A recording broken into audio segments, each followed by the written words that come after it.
Bonjour, alors aujourd'hui je vous propose la mise en tube du vernis-gel. Vous voyez, donc alors je l'ai posé sur une feuille d'acétate. On va faire un rondin, comme si on faisait une cigarette. Et on va le mettre en tube, vous voyez, dans un énorme tube. Voilà. Alors on perce l'opercule. Toujours. Voilà. On prend un rondin en bois. Et on chasse la matière dans le tube. Il n'y a pas plus simple. Voilà. Alors s'il y en a trop, on prend une autre feuille pour récupérer, vous voyez, la matière. Alors je vais la couper en deux parce qu'elle est trop grande. Voilà.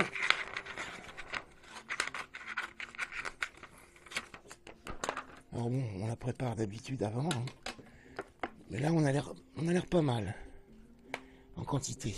Parce qu'en fait, ce qu'il faut, c'est qu'il faut chasser tout l'air. Vous voyez? C'est le but du jeu. Il faut, justement, c'est même mieux quand il y en a trop.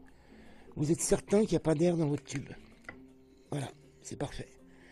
Vous voyez le côté transparent du vernis-gel. Il y a de quoi faire deux tubes.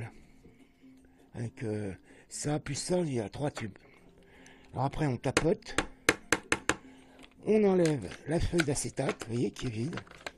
Alors c'est une matière précieuse, le vernis-gel, alors on la récupère.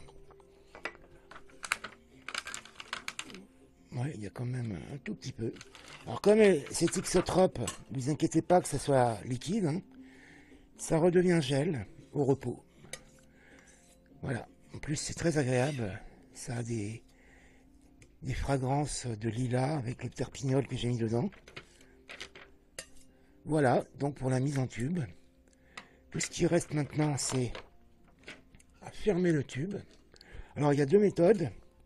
Ou bien on utilise une pince, un squeezer, comme ça, qui fait des traits et au fond du tube, pour le sceller.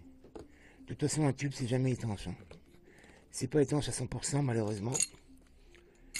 Et ensuite, ben, on a la pince à tube pour faire, vous voyez, des petites... voilà. Ça permet de faire des petites encoches pour essayer de rendre le tube étanche. Alors dans l'absolu, ce qu'on peut faire, c'est qu'on peut mettre une fine couche de super glue. Alors là, ça étanchifie de ce côté, mais ça reste pas étanche non plus côté tube, côté bouchon. Vous mettez votre tube comme ça de peinture à l'huile. Dans 2 ans, vous allez voir, toute l'huile est sortie. Bien ben voilà, vous voyez, pour la mise en tube de vernis-gel ou autre matière, voilà comment ça se passe. Je vous dis à bientôt. Bonjour, alors nous nous retrouvons pour la mise en tube d'un autre gros tube de vernis-gel. Vous voyez, j'en ai fait déjà un grand, un moyen. Il me reste à faire un petit et un énorme, comme celui-là.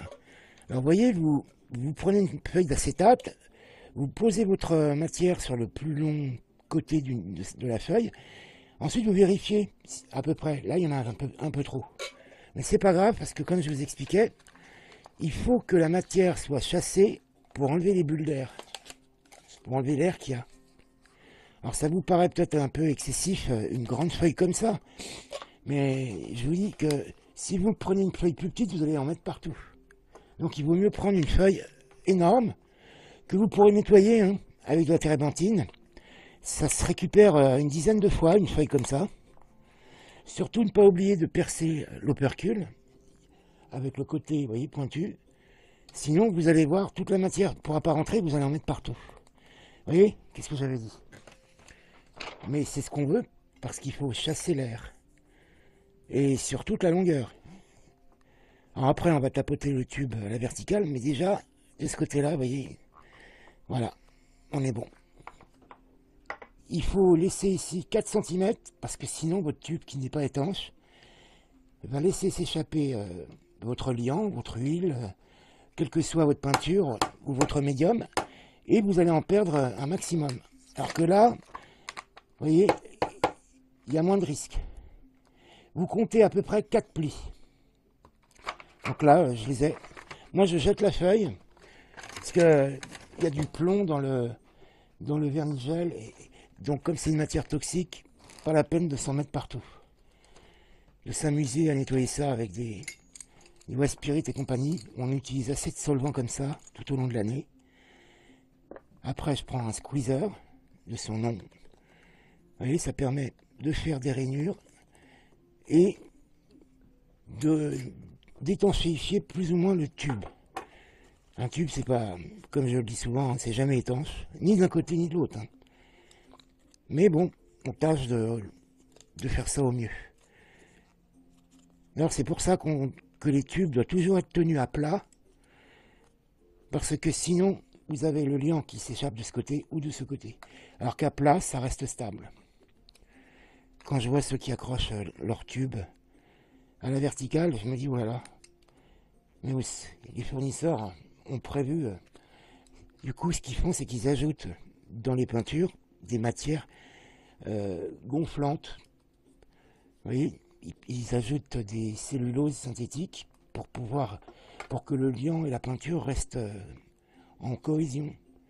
Alors que moi, je suis plutôt pour des matières pures. Si je dois rajouter des choses, je les rajoute plus tard. Donc voilà, vous voyez, j'ai mis l'équivalent d'un ramequin de 300 ml de vernis-gel dans 3 tubes. Donc là, je vais faire celui-là, un tout petit tube. Ça, c'est pour la frime, pour voyager. Alors, je vais en profiter, je vais vous le montrer. Alors, je prends un tout petit tube. Voilà. Donc, je perce l'opercule. Il y en a vraiment pas beaucoup, là. Je vais en rajouter un peu. Celui-ci, j'aurais pu le garder en pot, hein. Mais bon, en tube, c'est tellement plus pratique. Je en rajoute un petit peu. Voilà. Vous voyez, c'est une feuille A4 que j'ai coupée en deux. Le reste, on peut le garder en pot, hein, il n'y a pas de souci. On en remettra dedans. Donc là, maintenant, bah, comme d'habitude, on fait une cigarette. Hop, comme un entonnoir. Il faut vraiment qu'il soit fin. Hein. On pourrait mettre l'acétate avec, hein, si on voulait. On pourrait mettre toute la feuille en tapotant. Pour les matières fragiles comme le blanc d'huître, c'est faisable. Vous voyez, il y en a trop. Ça enlève l'air en fait. C'est même mieux. Voilà. Et bien on va le remettre dans le pot. Voilà. On nettoie. Ensuite on met l'étiquette pour montrer ce que c'est. Et on utilise ça ad vitam. J'ai gardé des tubes de vernis-gel qui ont plus de 30 ans. Pour vous dire, c'est une matière qui se conserve indéfiniment. Voilà. Alors celle-là, je vais la faire à la pince à tube. Vous voyez, ça fait des tout petits plis. Ça presse la bande de colle qu'il y a au fond du tube pour essayer de rendre étanche celui-ci.